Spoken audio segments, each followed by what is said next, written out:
Pete up in the booth. You get it done here tonight. Get that first win of the season, man. Been a long time coming. You just, man, I remember when you got into the league, you were ripping them off left and right. Kind of went through a drought. Now you find yourself back in victory lane. How does it feel, bud? It feels great, especially at a super speedway where anybody can win. Man, that's great. I knew we were cutting it close on fuel. I knew the tank guys were cutting it super close on fuel. I know those guys that pit on 46 were definitely not making it. I don't know if they did that by design or what, but we got it done, man. I appreciate my teammates out there helping me out the best I can. I know once Brian unfortunately went out, he was helping us on the spotter stand. So just thanks to all the guys on the team, man. This was a great time tonight. Tim, it's Pete. You know that I'm a big fan of yours. I get to keep up with you in a couple of different nights throughout the week. Congratulations bringing that Tony the Tiger throwback Raise Energy machine on home. I really ain't got nothing for you as far as the question goes, but how does it feel to finally grab this W here in SRN at Dega?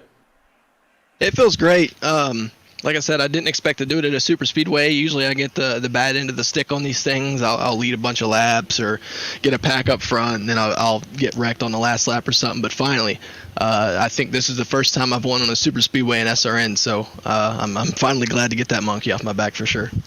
Well, you mentioned it. It really does leave the door open for anybody to win these races, which does make it harder. I mean, you've got to be coming up with strategy and putting yourself in positions to win these things, and that's exactly what you did tonight. What lap did it click? Was it when you were coursing around on, pacing around on that first caution? Did you know that there was a possibility you could make it to lap 50 and make it to the end of this thing by just cruising and running half throttle for as long as you did? When did it click that you might be able to do that?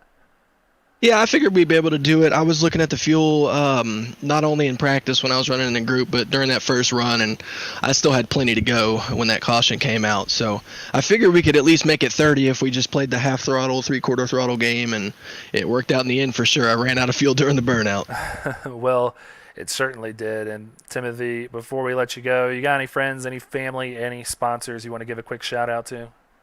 Yeah, just thanks again to the team. They really helped out tonight, especially with practice and during the race, pushing each other, and it was a blast there. I want to thank Gearup, everybody there for giving me this opportunity, everybody at Rep Sports, Raise Energy. All those guys pay the bills, so I'm happy to do this for them, and hopefully we can keep it up front every week. All right, man. Well, I expect you to be strong next week when we head out to Dover as well. Maybe you make this thing back-to-back here and really get that momentum heading in the right direction towards the playoffs. So, Timothy, congrats again on your first win of the season, man. Have fun celebrating with your Gearup teammates, and we'll see you next week at the Monster Mile. All righty, appreciate it. All right, Pete.